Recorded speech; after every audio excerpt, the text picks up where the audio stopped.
আজ হচ্ছে বৈশাখ মাসের দ্বিতীয় মঙ্গলবার, মা মঙ্গলচণ্ডীর পুজো। হ্যাঁ, প্রথম সপ্তাহের ব্লগ আমার করা হয়নি। এখন মাকে সাজিয়ে দিয়েছি, তারপর এসেছি আর এক মায়ের মন্দিরের দিকে।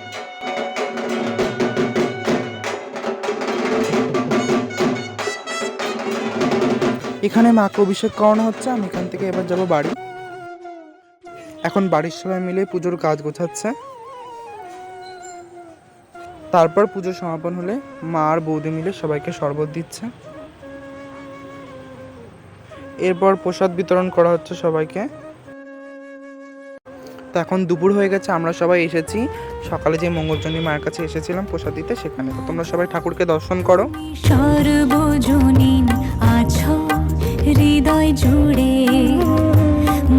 তারপর আমরা বসলাম প্রসাদ পেতে। তা প্রথমে আমাদের দিল ফল, তারপর লুচি, ছোলার ডাল, খিচুড়ি, ফ্রাইড রাইস, আলুর দম, চাটনি আর দিয়েছিল মিষ্টি।